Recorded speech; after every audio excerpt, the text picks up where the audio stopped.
Every transformation I've ever witnessed in a classroom, on a stage, in a coaching call started the same way. It started with connection. But real connection isn't what most people think it is. It's not about being impressive or likable or having the most polished presence in the room. Real connection is about helping people feel seen. And the skill that creates that is active listening.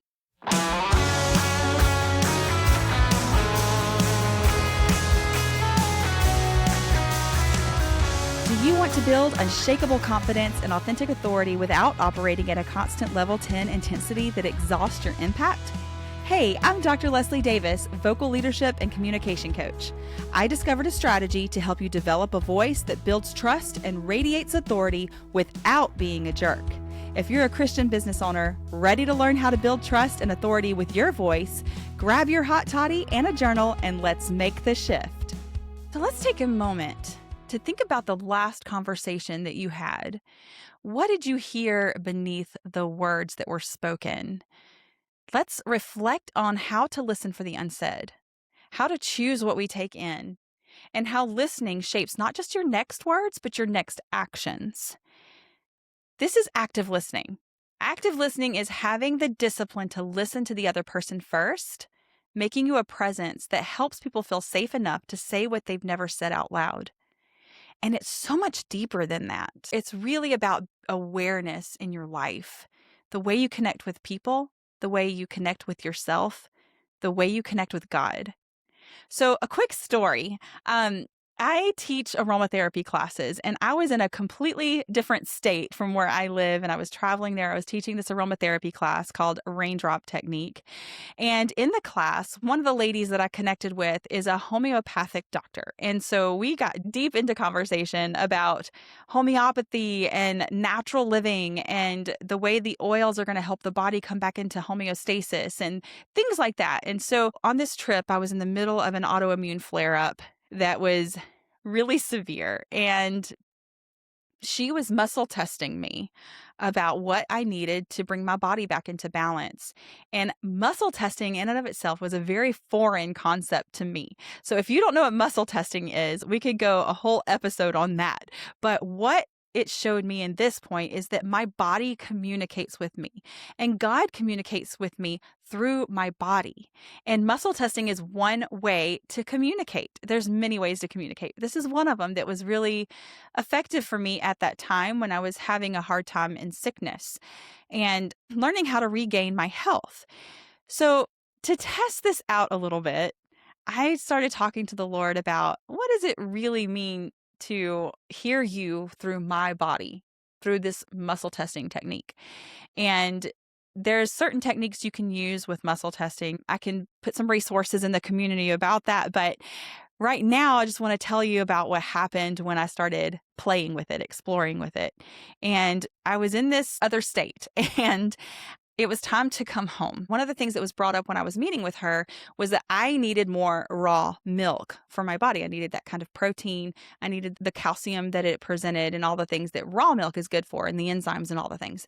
And I was like, well, where in the world do I find raw milk? I'm in a state, it's not something you can search for very easily. You have to know somebody that sells it. And it's all word of mouth and it's very rarely on the internet. It's not something that you can just show up and buy. So I was like, okay, Lord, let's muscle test. Let's go on a journey. And I remember thinking, this is so out there. I don't want to get lost, but hey, I've got a GPS. So if I do get lost, I'll be able to get found. And so I just turned my GPS off and I tuned in to the Lord. And on this journey, this treasure hunt, I'll call it, we started out and I was like, okay, Lord, do I turn left or right here? You know what I want. I want to go find raw milk. This is a place where raw milk does exist. I just don't know where it is. And do I turn right or left here at this stop sign? Do I turn right or left here at this stop sign? And so step by step, he was taking me on this journey to find the milk. And I felt crazy doing it, yes, but here I am driving in my car in Pennsylvania, and I stopped at this house that I felt like I was supposed to stop at. And I was like, this is really odd, Lord. If you make me look stupid, I don't know if I'll do this again. So anyway, I pulled up into the driveway and I said, to the person standing out there, I said, this is going to sound really nuts, but I had a feeling that maybe where I could find raw milk.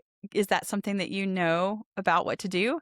And they said, yes. In fact, there's an Amish store just 5 miles up the road. Take this turn, and this turn, and you'll find it. And they'll have raw milk there. I was like, what? So I was like, thank you. And I got in my car and I did the best I could to follow the directions they gave me. And I was like, okay, this is really confusing on the directions. So Lord, just help me find the right, the left, where I'm going. And I came up to this cute little store. And when I went into the store, it was more than just raw milk. Yes, raw milk was there. Can you believe that? I couldn't believe it. And I come in and I'm asking about the raw milk. And then there's all these other beautiful things and healthy things that are available to buy. And I was like, okay, so you didn't just bring me to raw milk. You brought me to all kinds of other health things that I'm needing in my journey. And the Lord said, you need more here. And so expanding on this muscle testing and like, Lord, what do I need here? And so I would go aisle by aisle and I ended up picking up a few different things and I can't remember what all of them were, but one thing in particular that stands out to me was this Celtic sea salt, and it was a gray salt and it was a little damp, and I had never heard of it before. This was 10 years ago and I'd never heard of Celtic sea salt. We use it regularly now. So I bought that and I bought my raw milk and I started my way home just thinking, wow, I started out on this journey to discover the questions within me, to pay attention, to listen, and to find what it is I needed on this little journey.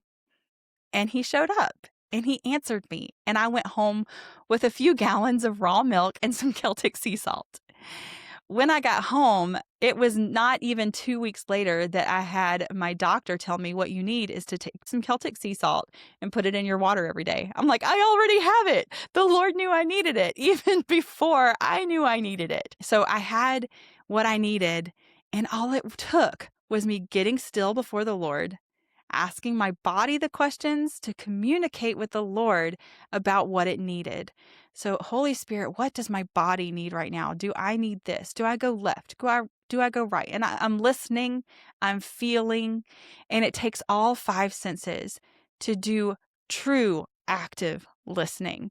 And that's the story that I wanted to bring to you about why it's so cool when you learn the deeper levels of active listening. Active listening is not just listening so that you can make the right next step or that you can say the next right thing.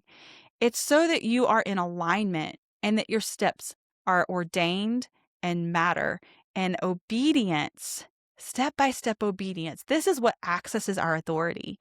And it's so important to get still and become aware of our surroundings, of what other people's needs are, of what our own needs are, so that we can take those steps into the place where we need to be, where we're supposed to be, where we're called to be. So from this season, it really taught me that the quality of your listening really determines the quality of your leadership. And this is so important. And it starts before you're ever in a room with another person. It begins with you. It begins with God, getting still, starting to listen. And I'm not going to spend a ton of time in this today because we could go really deep, and we will. And in my analog newsletter for the people of the community, I will be going deep into this concept of active listening this month. So if you want that analog monthly newsletter with the coaching community and that membership, you can get that delivered to your doorstep. Go to anchored.mindshifttll.com/newsletter, and you can sign up for a trial of the subscription and receive that newsletter. So let's dig into the skill itself. What does active listening actually look like when you practice it with intention? Most people think of active listening as a technique, something you do with your body language and your eye contact. But it's really a transformative practice. And the question that I want you to think about is, when is the last time listening actually changed you before you ever opened your mouth? That it shifted the way you think, that it shifted the way you operate. Because real active listening, there's a risk to it. You have to be open to shifting your thinking. Maybe the paradigm that you had before needs to be shifted and changed. And the only way that shift in perspective is really going to take root is if you're willing to sit and actively listen. And that takes courage. So, if we're honest, most of the time that we're talking and we're in the middle of conversation, we're not listening from a place of awareness most of the time. We're conversing. We're listening for our turn to talk. Sometimes we're forming a response. Sometimes we're loading up a next point, especially in the heat of the moment, and we're trying to defend ourselves. We're waiting for gaps that we can fill, but that's not listening. That's preparing. So preparing a response is important, but it's not active listening. You need both. And so here we're mining for information. When we're active listening, we're digging deeper. We're genuinely curious. We're getting curious about what's around us. We're getting curious about the person in front of us. What are they seeing that they haven't said yet? What is their body language communicating to you? What does their energy feel like in the room? And it's setting your agenda aside long enough to actually receive what they're communicating below the words. And something happens when people feel that. They say things they didn't plan to say. They open up. They go in conversation where they didn't plan to go because they feel the difference of safety. They feel the difference when you are truly present and listening versus just waiting for a chance to talk. So I want to teach you a self-awareness exercise that takes you into deeper active listening with yourself and with God before you're ever in the room with another person to listen. So practice this before your next big conversation. All right, so here we start. Start with the 4 square breathing. Inhale for 4 counts deeply, like you're making a box. Some people call this a box breath. Inhale for 4. Hold for the count of 4. Exhale for the count of 4. And hold absence of breath for the count of 4. Do that several times until your body feels settled and you feel grounded, till you feel that inner peace where the things around you are not distracting. Then close your eyes. Close your eyes and breathe a few more times. Let's start with the hearing. Open up your ears to start paying attention to the sounds around you. Go deep with it. What do you hear? Do you hear birds chirping?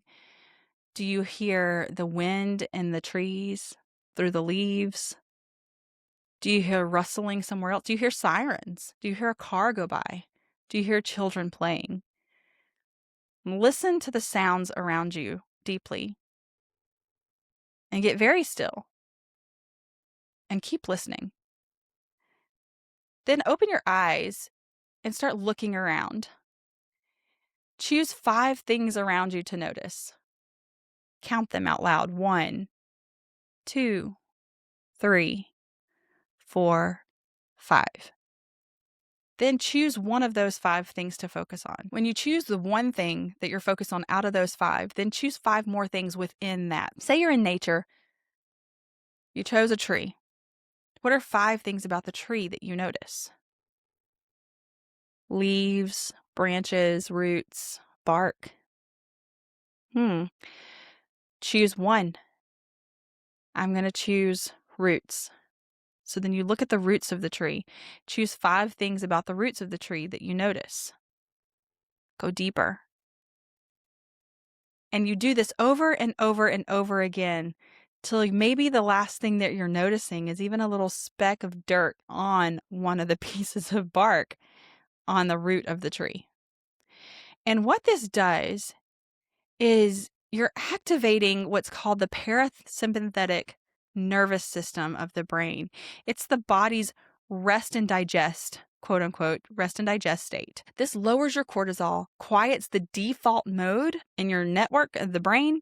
And this is the part of the brain that is always planning, replaying, rehearsing the next move, the forethought, those things that are coming through the default mode. But this changes it to the deep focal attention. It's zooming in through any one of your 5 senses, whether it's through hearing or seeing, smelling, tasting. You can do this with all of your 5 senses. And you're actually deepening your focal attention and zooming in, and it narrows the cognitive load on your mind, on your nervous system, and it literally changes how your brain is processing the incoming information. So you're not just calming down, you're becoming receptive. You're training your nervous system to be still enough to actually hear.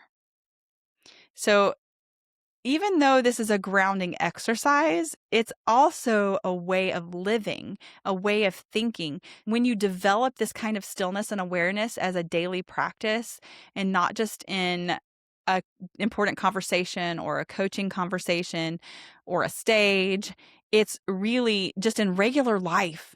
It brings your voice back into balance. It brings alignment back to your nervous system. And what you begin to speak comes from a different place because you've been present enough to actually take it in. In 1 Kings chapter 19, Elijah, he was exhausted. He was undone, but God showed up. Remember the scripture. It was not in the wind. It was not in the earthquake. It was not in the fire. It was after all of the noise and the silence that followed, the deep zoning in, the deep awareness. After all of that is where God's voice was clear. And that's not to say that we won't hear God's voice, and we'll hear him in so many ways. But when we get still enough to hear the still, quiet voice, we really get deep revelation from him. It is the joy of God to conceal a matter. It is the joy of kings to search it out. How do we search out the mysteries of God? It is in the awareness, to get deep, the paying attention, the active listening that does it.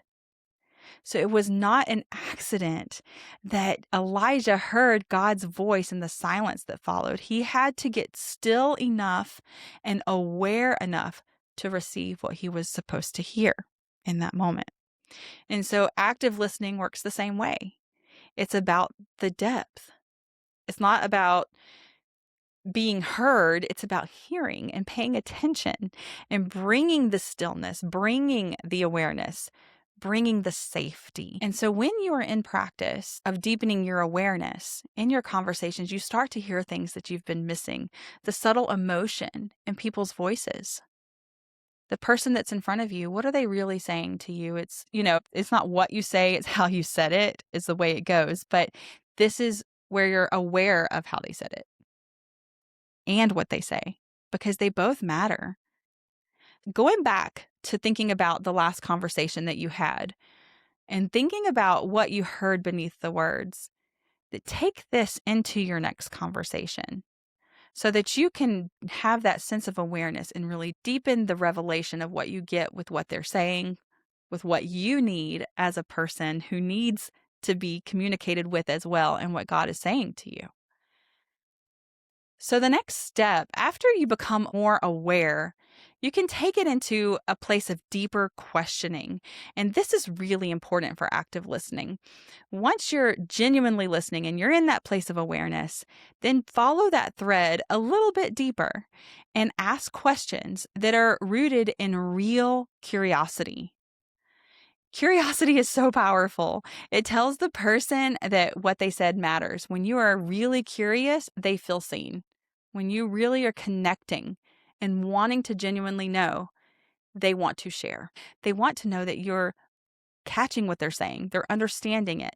And the questions show that you want more. It's an invitation to take people where they didn't expect to go, to deeper places. And I've had coaching calls and I've had so many conversations where someone said at the end, I don't know what you did, but I figured out something I've been stuck in for months.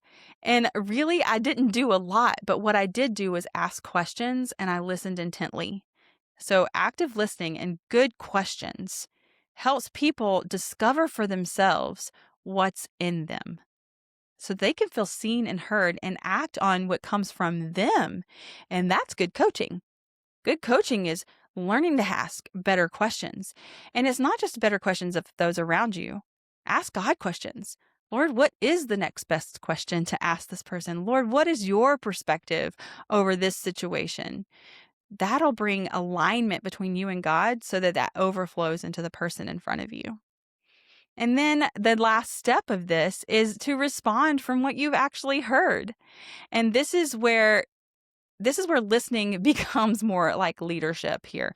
This is where your authority really shows and shines because you're in alignment and you're not coaching someone out of what you want them to get. You're coaching them from what they need, or you're responding out of what they're asking for. You can lead a horse to water, but you can't make it drink. Well, better questions lets you know where the horse wanted to go in the first place. So if they wanted water, they would be drinking the water. So good leadership isn't leading a horse to water and trying to make it drink. It's leading the horse where it needs to be. And the only way that you can lead the horse where it needs to be is by listening. And, metaphorically. So leaders who are skipping the listening give advice to the wrong problem. And the person may smile and nod, but they feel alone when they leave. They feel unseen still.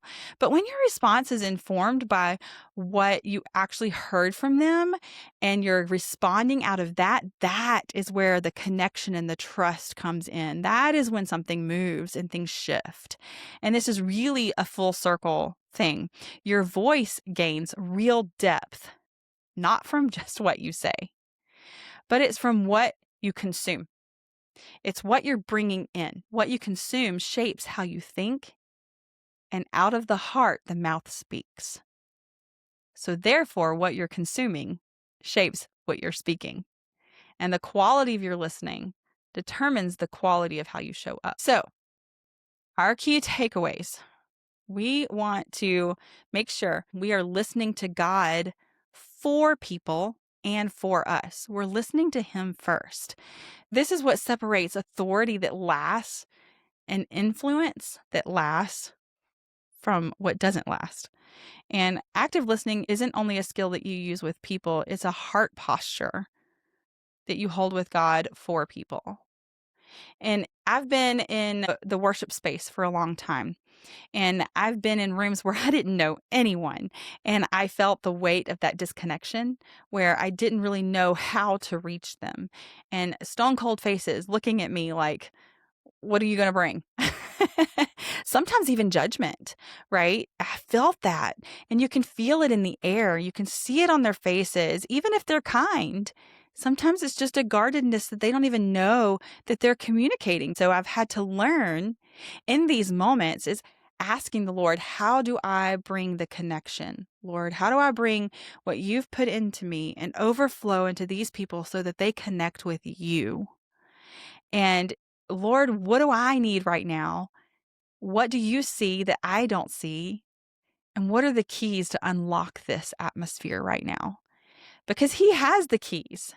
He knows what's in the room. I had a vision once. It was actually a dream that was very vivid that I felt like I was actually present. And I was in this dark space. The next thing I know, a light turns on and I see these big feet walking into the room. And it just tosses keys on the bed. And I realized I was under the bed in the dark. And keys were just thrown on top of the bed. And God said to me, why are you looking in the dark for what I have placed in the light? And let that sink in a minute. The keys are placed in the light, in plain sight. But if we're looking in the dark to find them, we're looking in the wrong place. He doesn't hide things in darkness. He hides it in the light for us to find it. He doesn't hide it from us. He leaves it out for us. So when we ask for it and we look in the light, we can find the keys. And this vision that He gave me has changed my perception. This vision was like 10 years ago, 8 years ago, something like that, and has changed my perception on how I ask for the keys ever since.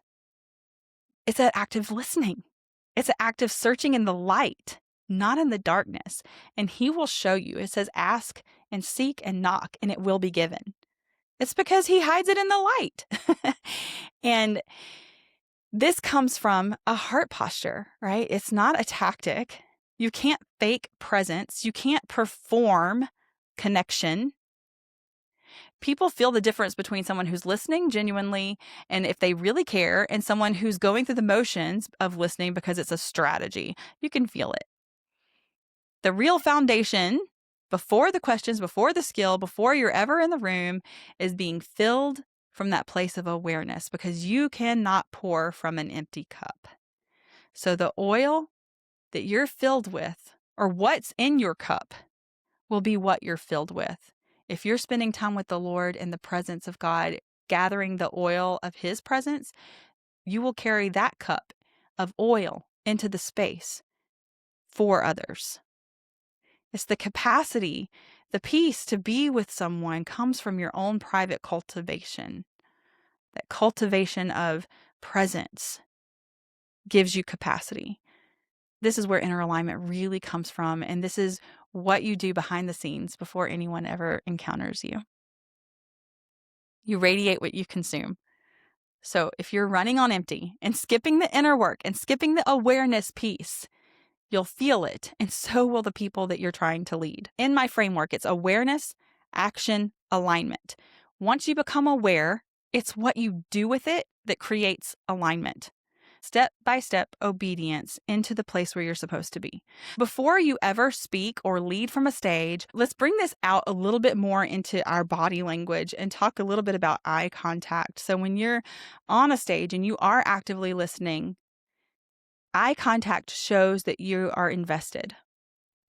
It isn't about this confident place. It says, I see you and I'm listening. You're looking deeper. And genuine eye contact with someone tells them that you see them. And even if you're on a stage, make eye contact with people in front of you. You're speaking to that person. You're connecting with that one person. And it's really important to call that forward, to bring out that connection. So this is just a practice of intentionality.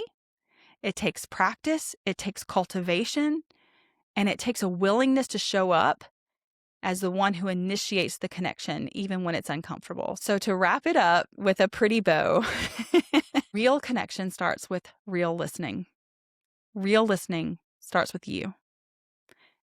You lead well when you're willing to initiate real connection. So ask the question. Stay in the room. Go deep. Listen for what's beneath the words. And respond to what's actually needed for the person in front of you.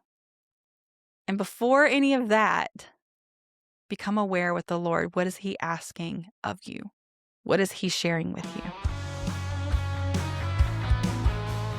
Hey, Radiant Leader, to dive deeper into our resources and connect with a powerhouse circle of like-minded leaders, come join our free community right now over at authenticvoiceleadership.com. I will meet you right back here next Tuesday. Your voice matters. Lead wild, lead free. Stay radiant, my friend.